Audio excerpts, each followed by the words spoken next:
Hey there, this is Teacher Podcast, episode 98, Learn English with Erica Clapton, My Father's Eyes.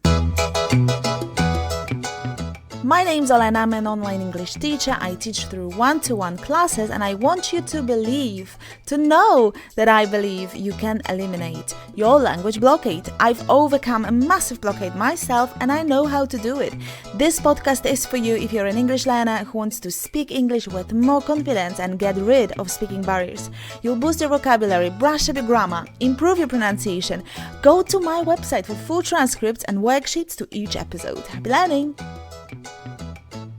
Hello and welcome to today's episode. It's Father's Day today, and whether you have good or bad contact with your dad, it's always emotional, isn't it? Maybe your father passed away, maybe you never had a father, you never knew him.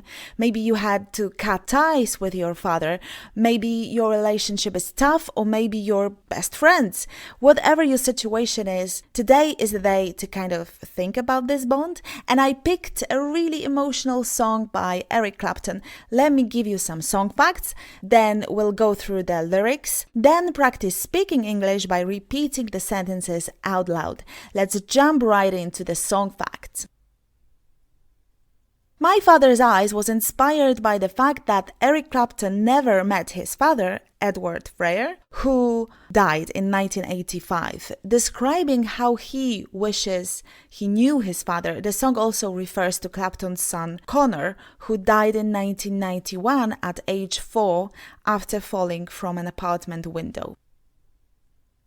This intimate song was first performed at the taping for MTV's Unplugged on the 16th of January 1992. Eric Clapton had said the song expresses the upside of losing his son. He said, "He gave me something, what it might have been like to look in my father's eyes, because I looked in his eyes." He continued, "I had a kind of revelation about my son. It's a very personal matter, but I never met my father, and I realized that the closest I ever came to looking into my father's eyes was when I looked into my son's eyes. So I wrote this song about that. It's a strange kind of cycle thing that occurred to me, and another thing I felt I would like to share." Eric Clapton has also said that at the time he wrote My Father's Eyes and Circus, he didn't have the guts to record them and thought it may have been an inappropriate thing to do. On top of that, he said he couldn't find a way to arrange My Father's Eyes, to put it into the proper setting. So it took him several years to believe that it was okay to present the song in a way that wasn't going to embarrass anybody. He said, "This was the hardest song to record on this album. My Father's Eyes went through 5 incarnations and I would veto each time because at the time it was purely from an artistic point of view that I said it's too fast, it's too jolly, or it's too sad. Now I actually think subconsciously I just wasn't ready to let go because it meant on some level letting go of my son." Clapton said it in 1998 for Guitar World. Clapton was raised by his grandparents, who he thought were his parents until he was in his teens. Growing up, he never knew his father, who only contacted him after Eric was famous. Eric was born when his mother, Patricia, was just 16 years old, but she left him and lived in Canada. My dear listener, with this background, let's now move on to the lyrics of the song. We'll go line by line. After each verse, we'll stop to discuss vocabulary and grammar elements. Listen and repeat the first part of the first verse. Sailing down behind the sun, waiting for my prince to come, praying for the healing rain to restore my soul again.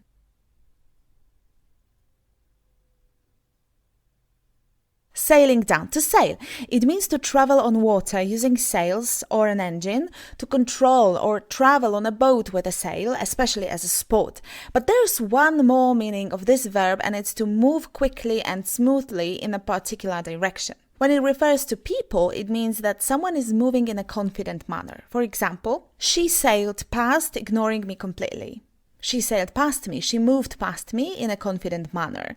Let me give you one phrasal verb with the verb sail, and it's to sail through something. Something like an exam or a test, etc. It means to pass, to be successful in the test. Healing rain. To heal means to cure somebody who is ill, to make somebody feel happy again, to become healthy again, or to make something healthy again. Common collocations with this word include healing hands, healing potions, healing process, healing ritual. To restore my soul again. To restore something means to bring back a situation or feeling that existed before, to bring somebody or something back to a former condition, place, or position. Here, I think what he means is that he wants something that was lost or stolen back to him, his soul. Let's come back to the lyrics, listen and repeat. Just a tow rag on the run. How did I get here? What have I done? When will all my hopes arise? How will I know him? When I look in my Father's eyes.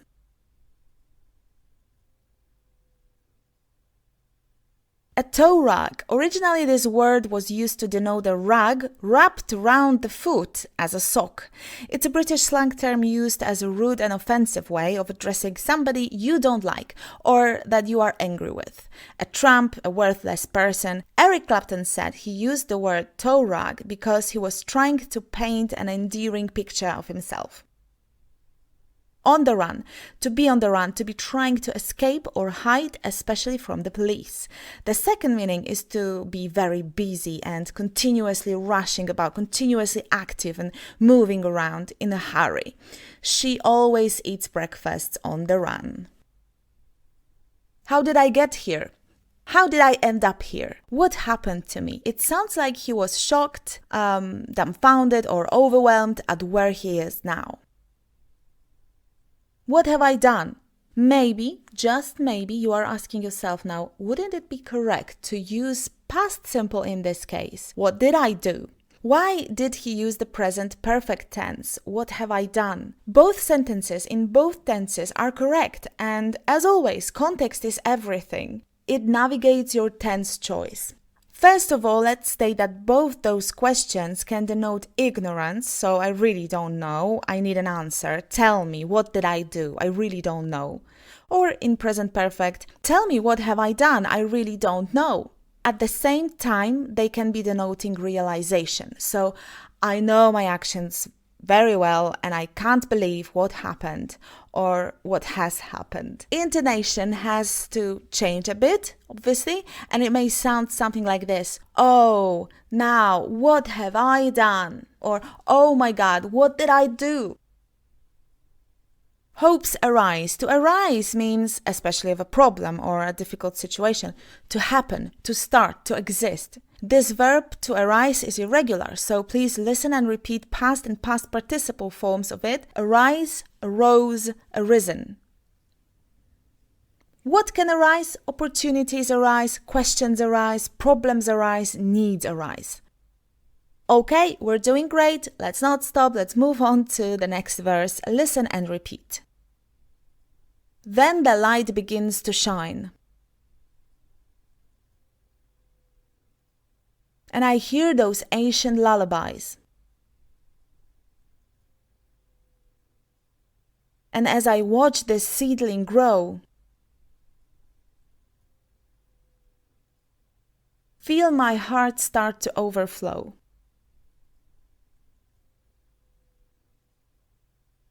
To shine. I thought that this verb reminds me of an idiom, come rain or shine. I have a whole episode on weather idioms. I talked about this one there, so if you haven't tuned in yet, go to episode 14. Ancient lullabies. I think that this word ancient often comes with a struggle because of pronunciation. Let's practice together then. Ancient, ancient, Ancient means belonging to a period of history that is thousands of years in the past. Ancient Greece, ancient world, ancient Egypt. I watched this seedling grow. Seedling is a young plant that has grown from a seed. Our seedlings are also our children.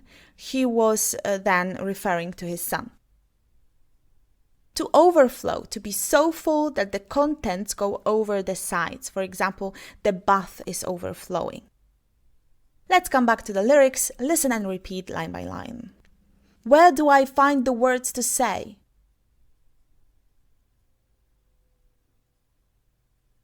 How do I teach him? What do we play? Bit by bit I've realized. That's when I need them. That's when I need my Father's eyes.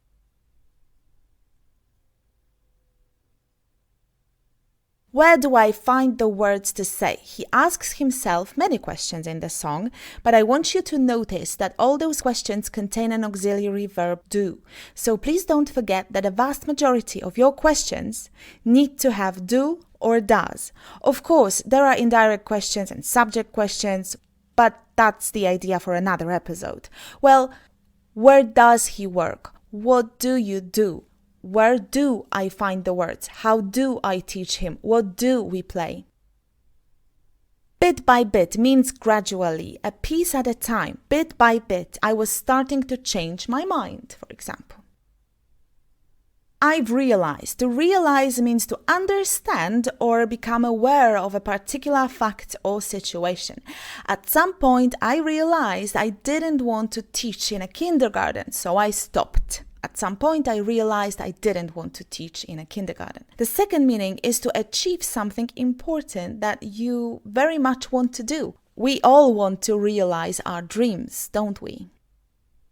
Coming back to lyrics, one more time. Listen and repeat. Then the jagged edge appears. Through the distant clouds of tears. I'm like a bridge that was washed away. My foundations were made of clay. The jagged edge. Jagged means with rough, pointed, often sharp edges. What can be jagged? Jagged peaks, jagged rocks, jagged pieces of glass, to give just a few. Distant clouds. Distant means far away in space or time. When speaking about families, it means related to you, but not closely. He's my distant cousin, or he's my distant relative. My foundations were made of clay. Foundation. Oh boy, this word has like 25 meanings. And yes, I am exaggerating. Let me give you just 4. Foundation is a principle, an idea, or a fact that something is based on and that it grows from. Like in this sentence, listening is a foundation of a relationship. It's also an organization that is established to provide money for a particular purpose, for example, for scientific research or charity. Like in this sentence, I support one charity foundation. Another meaning of foundation is a layer of stone, concrete, etc. that forms the solid underground base of a building. When you build a house, first you need to lay the foundations. And when it comes to makeup, foundation is a skin-colored cream that is put on the face under other makeup. Now we have one last verse left. Let's go through the lyrics. As my soul slides down to die, how could I lose him? What did I try? Bit by bit, I've realized that he was here with me. And I looked into my Father's eyes. How could I lose him? How could you do this? How could you? This phrase is used to show that you strongly disapprove of somebody's behavior or you're very surprised by it, but it's disapproving. An expression of shock, dismay, and displeasure. Here, He's disappointed with himself. How could I lose him? He was here with me. His father was there with him through his child's eyes. This is so emotional. What a song. Eric Clapton deals with his traumas, with his traumatic life experiences through music. Here we are, done with the lyrics, and now I guess we should practice, so let's do it. Listen and repeat 15 sentences out loud. Don't skip this part, it's kind of crucial. This is the moment we've been waiting for. It's time for you to speak English. She sailed past, ignoring me completely. She sailed past, ignoring me completely. It took a long time for the wounds to heal.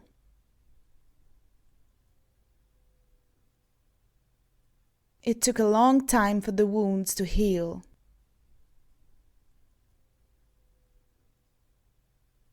We hope to restore the house to its former glory.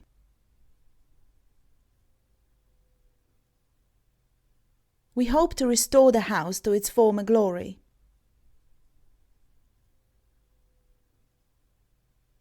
He's on the run from the police. He's on the run from the police. I usually eat breakfast on the run. I usually eat breakfast on the run. How did I get here? How did I get here? What have you done? What have you done? What did you do? What did you do? We keep them informed of any changes as they arise.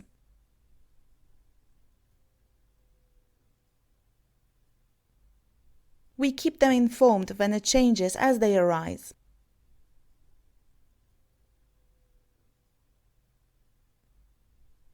The moment I saw her, I realized something was wrong.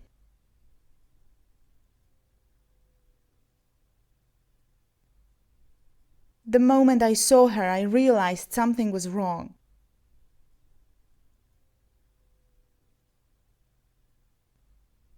The bath is overflowing. The bath is overflowing. I don't have contact with my distant relatives.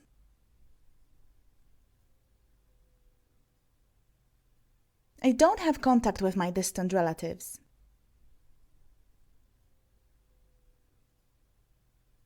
Listening is the foundation of a relationship.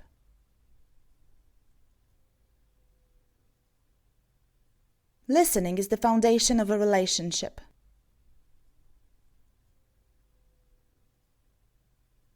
I support one charity foundation.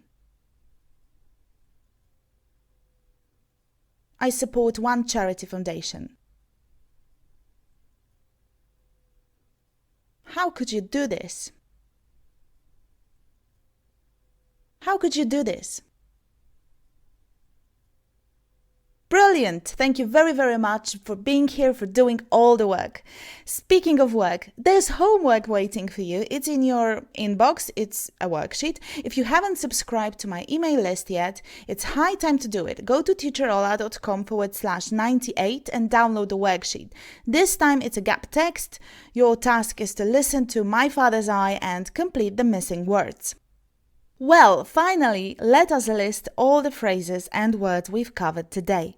Sailing down, healing rain, to restore my soul again, a tow rag, on the run, how did I get here? What have I done? Hopes arise, to shine, ancient lullabies, I watch this seedling grow, to overflow. Where do I find the words to say? Bit by bit, I've realized the jagged edge, distant clouds, washed away. My foundations were made of clay. Soul slides down. How could I lose him? He was here with me. That's it. That's all I have. I hope you liked the episode. If you did, as always, please leave your rating in iTunes if you can, or leave a comment somewhere. I'm on Facebook. I'm on Instagram. Share this episode with someone on your social media, because this is the only way you can support this podcast and help me spread this message. I want to reach people who have problems speaking English. Okay, be here next time, same place. We'll talk about vocabulary. We'll look at the difference between to pick and to pick up. Thanks for listening. Take care, happy learning, stay fearless, and say it out loud. Bye bye.